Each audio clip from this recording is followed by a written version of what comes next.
বলা হয়েছে তোমরা কখনো হতাশ হবে না, কারণ তাকদীর লেখা হয়ে গেছে, হতাশ হওয়ার কোনো কারণ নাই। একটা প্রবণতা আমরা সমাজে দেখছি আত্মহত্যার। ইয়াং জেনারেশনকে আমরা নসিহত করবো যে ভুলেও নিজের জীবনকে বিসর্জন দিতে যাবেন। আল্লাহ রাব্বুল আলামিন আপনাদেরকে সৃষ্টি করেছেন তার ইবাদত করার জন্য এবং তার জমিনে তার দিনটাকে প্রতিষ্ঠা করার জন্য। খেলায় খেলায় আপনার জীবনটা নষ্ট করবেন না, ঠিক আছে ভাই? আল্লাহ পাক বোঝার তৌফিক দান করেন। তো কলম সৃষ্টি করার পরে কিয়ামত পর্যন্ত সব লেখা হয়ে গেছে। এখন আমাদের এই পৃথিবীতে তো মানুষ ছিল না, ছিল? এদিকে মনোযোগ দেন। এই পৃথিবীতে কি আগে মানুষ ছিল? এই পৃথিবীতে আগে কি ছিল তাহলে বলেন? হ্যাঁ, মাশাআল্লাহ। এই পৃথিবীতে আগে কি ছিল? এখন ওরা নাই। সবার সাথেই কিন্তু একটা করে আছে। কমপক্ষে কয়টা করে? সবার সাথে কমপক্ষে একটা করে। আর কোন কোন জায়গা আছে যেখানে জিনের বড় বড় আকড়া আছে। পৃথিবীতে যে জায়গাগুলো থেকে ইসলাম বিরোধী অপতৎপরতাগুলো চলে, ওখানে জিনের আকড়া বেশি। আর কথা বুঝতে পারছেন? তো জিন জাতিকে আল্লাহ পাক ধ্বংস করে দিয়েছেন তাদের পাপের কারণে, আল্লাহ দ্রোহিতার কারণে, অবাধ্যতার কারণে। এখন আল্লাহ রাব্বুল আলামিন ইরাদা করলেন পৃথিবীতে আমাদেরকে সৃষ্টি করবেন, মানে মানুষকে সৃষ্টি করবেন। আল্লাহ পাক তার সমস্ত ফেরেশতাদেরকে একত্রিত করলেন। ঘটনাটি কিন্তু খুব ইন্টারেস্টিং। আমি জানি এখানে ওলামায়ে কেরামও আছেন, তবে আমি সবার জন্য প্রযোজ্য হয় এমন কথা বলারই চেষ্টা করছি, কারণ অনেকে হয়তো এগুলো নাও জানতে পারে। তো আল্লাহ পাকের ভাষায় আমি যদি বলি, আল্লাহ রাব্বুল আলামিন বলছেন, বা'দা আউযু বিল্লাহি মিনাশ শাইতানির রাজীম, ওয়াইয ক্বালা রাব্বুকা লিল মালাইকা ইন্নী জাইলুন ফিল আরদি খলিফা। হে নবী মুহাম্মদ সাল্লাল্লাহু আলাইহি ওয়াসাল্লাম, তুমি স্মরণ করো সেই সময়ের কথা যখন আল্লাহ তোমার রব সমস্ত ফেরেশতাদেরকে ডেকে বলেছিলেন যে ইন্নী জাইলুন ফিল আরদি খলিফা, আমি জমিনে মানে পৃথিবীতে আমার খলিফা পাঠাতে চাই। কি পাঠাতে চাই? আরো জোরে বলেন। আল্লাহ পাক বলেননি পৃথিবীতে মানুষ পাঠাতে চাই, পৃথিবীতে নতুন কোনো মাখলুক পাঠাতে চাই। আমাদেরকে আল্লাহ পাক সম্মানের শব্দে সম্মানিত করেছেন, বিশেষায়িত করেছেন। আমাদেরকে বলেছেন আমরা আল্লাহর খলিফা, আমরা আল্লাহর খলিফা। এখন আমরা আল্লাহর খলিফা, কিন্তু পৃথিবীতে মানুষ খিলাফা শব্দ সহ্য করতে পারে। হ্যাঁ, কি অদ্ভুত না? এটা কোরআনের কি শেষের দিকে আছে না প্রথম দিকে আছে? সূরা বাকারার একদম শুরু থেকে 3টা 4টা 5টা পৃষ্ঠা উল্টালে দেখবেন এই একটা আছে। কোরআন তাহলে শুরু থেকে কখনো খুলেও দেখেনি সে ব্যক্তি। প্রমাণ হলো এটা, সে খুলেও দেখে না, অথবা দেখলেও সে এড়িয়ে গেছে। আল্লাহ পাক আমাদেরকে বললেন যে পৃথিবীতে আমি আমার খলিফা পাঠাতে চাই।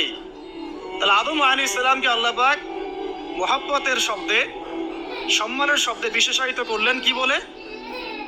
সুবহানাল্লাহ, সুবহানাল্লাহ। আর খলিফা কাকে বলে এটা আমি আপনাদেরকে বোঝাচ্ছি একটা দোয়া থেকে।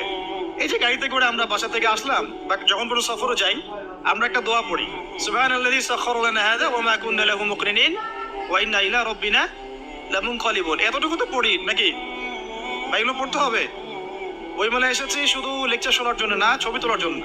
আজকে জীবনটা পরিবর্তন করার নিয়াত করে যাইতে হবে, ঠিক আছে ভাই? বই প্রকাশ করা, ছাপানো, বিক্রি করা, লেখা, এর চেয়ে বড় কথা আমার জীবনটা ইলমের আলোয় আলোকিত করা। আমি বই লিখলাম ধরেন একটা, আমার মধ্যে সেই আমল নাই, লাভ নাই। লাভ আছে? আমি বই ছাপাইছি 100, 200, 500, 1000, আমি নিজেই আমল করি না, হবে? আগে আমল জরুরি। ইলমের সাথে আমলটা খুব বেশি জরুরি।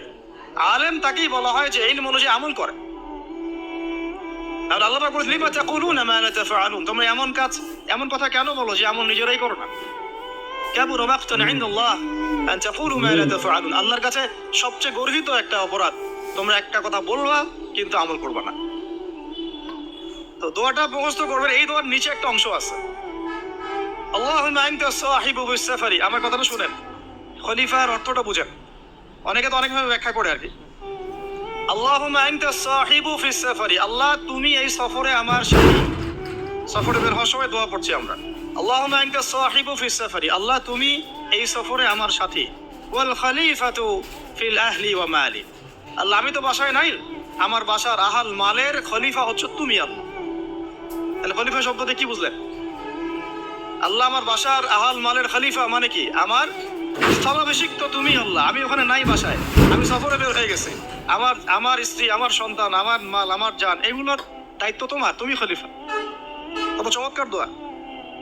তাহলে পৃথিবীতে আমি আমার খলিফা পাঠাতে চাচ্ছি, তার অর্থ কি? আল্লাহ রাব্বুল আলামিন এই পৃথিবীতে আমাদেরকে তার প্রতিনিধি বানিয়েছেন। সুবহানাল্লাহ, সুবহানাল্লাহ। তাহলে আমরা নিজেদের আত্মপরিচয় ভুলে গেলাম যে আমরা আল্লাহর প্রতিনিধি পৃথিবীতে, তাই না? আমরা এখন আব্রাহাম লিঙ্কনের পূজা করতেছি। আব্রাহাম লিঙ্কনের পূজা তো বুঝেন না আপনারা, এটা হচ্ছে ওই যে সকল ডেমোক্রেসির পূজা। আদতে প্রকৃত গণতন্ত্র বলে কিছু নাই এই বিশ্বের মধ্যে, যা আছে এগুলো তথাকথিত আর স্লোগান, জাস্ট, আর কিছু না। এটা যারা চর্চা করে তারাও জানে, আমাদের কাছে তারাই বলে। আদতে এই আপনার কমিউনিজমের কথা বলেন, এই লেনিন স্টেলিনারিজমের কথা বলেন, আপনি মুসলিনের কথা বলেন, চাইনিজ দর্শনের কথা বলেন, রাশিয়ান দর্শনের কথা বলেন, আর এই যে আরেকটা কি চলতেছে সেকুলারিজমের কথা বলেন, ন্যাশনালিজমের কথা বলেন, এগুলো একটা তাত্ত্বিক মতবাদ শুধুমাত্র। প্রকৃত মতবাদগুলো আপনি পাবেন বিশুদ্ধ যেগুলো কোরআন এবং হাদিসে, এর বাইরে নাই। আমরা কিন্তু আল্লাহর খলিফা পরিচয় দিতে এখন দ্বিধাবোধ করতেছি। এই জমিনে আল্লাহ পাক আমাদেরকে তার খলিফা বানিয়ে পাঠিয়েছেন। এখন খলিফা হলাম কিভাবে, কিসের গুণে খলিফা হলাম? প্রশ্নটা এটা।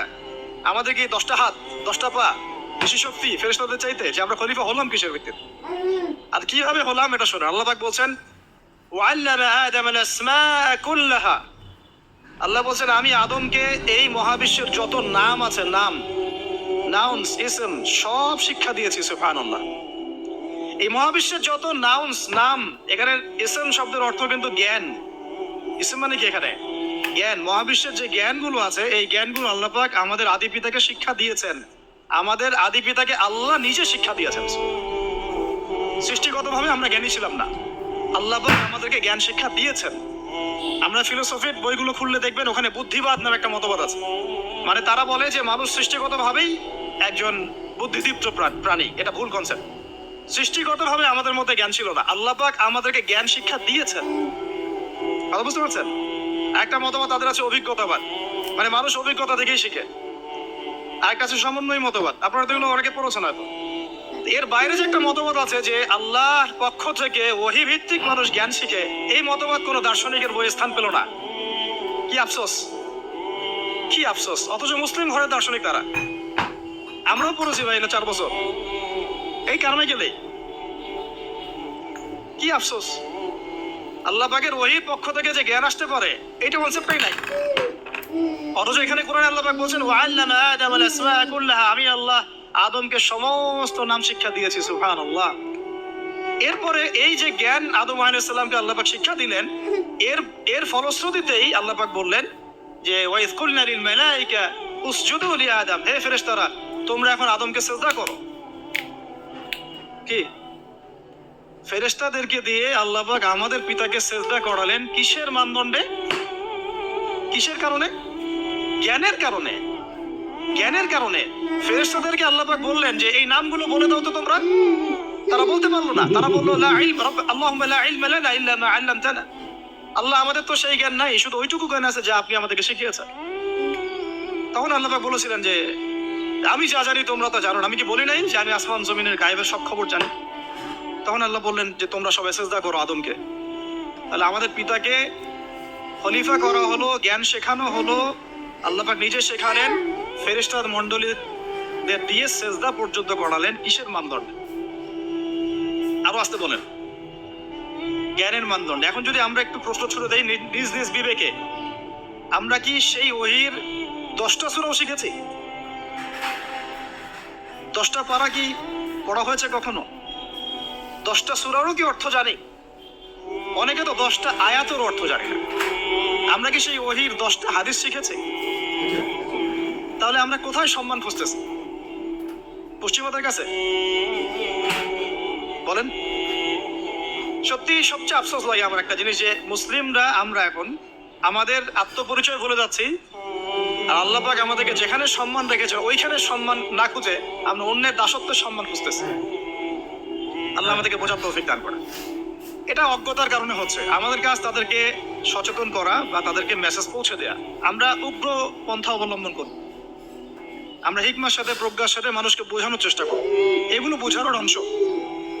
এখন আচ্ছা, আরেকটা কথা আপনাদেরকে বলি, একটা কথা আমি মাঝখানে মিস হয়ে গেছে। এই যে আল্লাহ পাক আমাদেরকে খলিফা করে পাঠিয়েছেন, খলিফার কাজ কি? একটা প্রশ্ন না? আমাদের কাজ কি তাহলে? এই কাজটা আল্লাহ পাক আবার ব্যাখ্যা করেছেন সূরা সদের মধ্যে। কোন সূরায়? সূরা সদ। সদ নামে একটা সূরা আছে, সূরা ইয়াসিনের